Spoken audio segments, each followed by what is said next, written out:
Everyone, so welcome to the day 9 of the AWS tutorial, and here we are more focused on the DevOps journey. So we are learning how to move towards the DevOps, and while learning the DevOps we are learning the AWS cloud here, and even in the AWS cloud we are learning the AWS EC2 machines. That means your virtual server in terms of AWS cloud, correct? So if you have not come to this point up to day 9, you can watch out the videos from day 1 to day 8, and then you can come here and you can understand in more details. So today in this particular video we will be talking about the EC2 user data, and we will be talking about how can you write your script on your EC2 machine and you can execute that script, how can you modify the permissions of your files, and how can you execute that in on your server with the EC2 user or your root user. So if you have not watched about the user data what we have covered earlier, so you can watch out the day 8 video, and you can understand how can you enable the user data script and you can install the software as a prerequisite on your server. So today talking specifically about here, we will be launching one server EC2 machine, and there we will be creating our files, correct, local files, where we will be writing the script to add two numbers, the simple one, and then we will execute it, and we will see that how it can add two numbers. So it's just a simple process to write your script and change the permissions of that script and execute that. So let's directly move to your AWS console here. So I'll be creating one EC2 instance over here that we will see what can we give the name test. So let's create a test EC2 instance, and the AMI as usual I will be selecting the Amazon Linux to 2023 AMI, which is free tier eligible, and instance type I will be selecting t2.micro, which is also free tier eligible and with 1 core CPU and 1 GB of memory, which is enough resource for our demo purpose.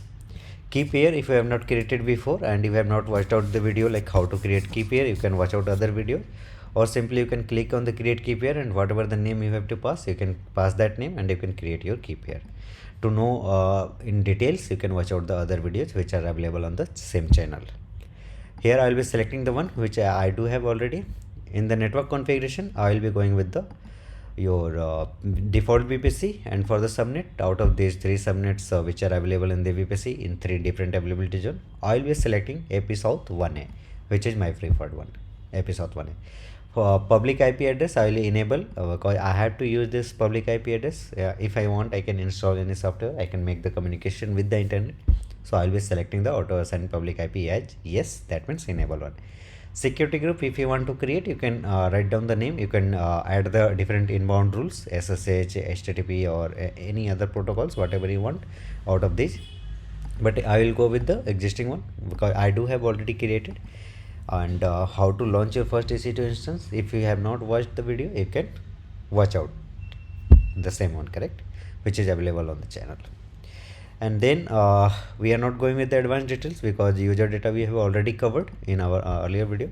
So I'm just directly going with launch instance, and then we will create file which we will execute on the server side. So instance has been launched and it should be available as well. Let's wait for a few seconds till that moment it becomes available and in the running state. So you can see instance ID is there, public IPv4 address is there, public DNS is there, and AMI ID is there. See, in terms of security, there is a security group what we had attached, and you can see the protocol as well. The 80 protocol, the 80 port and 2022 for the SSH is added here. I hope it should be running. Yes, let's click on the connect. There are two options to connect this EC2 machine. If you want to connect it from the local, you can use your public PAM key what you have created, and then EC2 user @ public DNS or public IP address, and you can connect it from your local command prompt or your terminal. I'll be using this AWS console only to connect my EC2 instance. I'm not going to connect it from the local. If you want to connect it from the local, you can watch out other videos which are available on the same channel, how to connect your EC2 machine doing from your local, that means doing the SSH, so that you can watch. So let's click on the connect, and here I will be doing sudo su why sudo su? Because I want to change the user from EC2 user to root user, which will have the higher permission. That means root user, correct? So it has been changed up to the root user.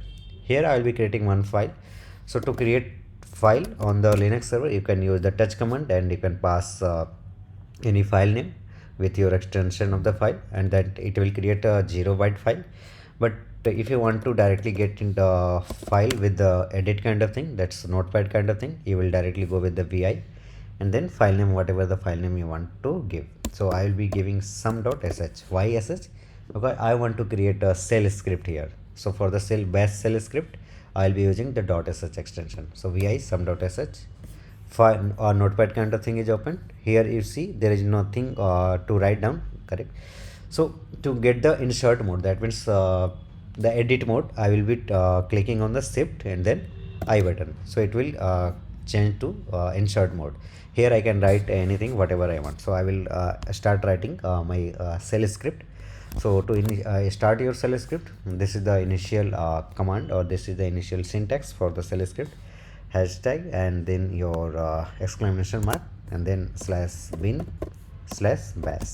So that sets your terminal, which terminal it will use. So it will use the bash terminal. This is also called as clang, and this particular thing is called as clang, and then bin bash. Then you can write down your script, whatever. So we are going to write a script which will add 2 numbers here. So I am going to define my function, so that I will define add, or let me add right from here only, add numbers, then the small brackets, and then one opening braces and then closing one. Let's do the enter, and here I will be defining 2 variables, local num1 equal to 5, that will be my first value, then local num2 equal to 10, that will be my second value. So here I am defining 2 variables within the script only, and I am just giving the hardcode value. We just want to see how we can execute, correct? So local num1 equal to 5, local num2 equal to 10. Then I have to add this these 2 values. So I will be defining sum equal to, and it will be your dollar. Where is it? Yeah, dollar, and then 2 bracket opening one, and then I will be typing num1 plus num2, and then I will just close these 2 brackets. And after that I will be, let's check it from the script as well. And yes, I just forgot this local I, that's why, yes, that is also a kind of variable only. Local, yes, it will be local equal to sum, this will be kind of local sum equal to, I just mistyped this, local sum equal to dollar num1 plus num2. Perfect. And then I'll be writing the next message, echo, and here we will write a custom message, whatever we want to print. So I'll be printing the sum of dollar num1, that means the first number, the sum of 5, and your second number, that means your num2, so dollar num2. So what will it print? The sum of 5 and 10 is dollar sum, that means the number which will come. So that's this should be the message. And then once I have written down this echo message, I will go with the calling of this function. So add numbers. So here we have defined the function clang bin bash, that's the terminal. We have defined the function local num equal to 5, local num equal to 2 equal to 10. Then the logic, how to add the numbers num1 plus num2, and then echo the sum of num1 and num2 is dollar sum. Add numbers, that we have called the function, and just change the mode of writing, correct? So right now we are in the insert mode. Now I will be clicking on the escape button, that will change the mode, you can see, and then you will type shift colon. So here you can write your commands. So I will be writing WQ and then exclamation mark. What does that mean? W, that means write, Q, that means quit. So it is write plus quit, and then do the enter. You are done with writing your files. If you do the LL, you will see sum.sh has read write permission, read. So this, what is this? Just to understand this, let's go to the PVT once again. So here you can see read, write, then write, and then write. This was what was on the terminal side as well. Let's see. This one stands for your file owner. That means the user through which we are creating the files. The user, that means which are available on the server. So root user, or initially it was EC2 user, correct? So this is permission for your file owner, then the permission for your groups, then permission for other users other than the one through which we are creating, correct? So this is all the permissions are divided into three parts: file owner, group, and other users. For read kind of permission, we represent it with the 4. For write permissions, we represent it with your number 2.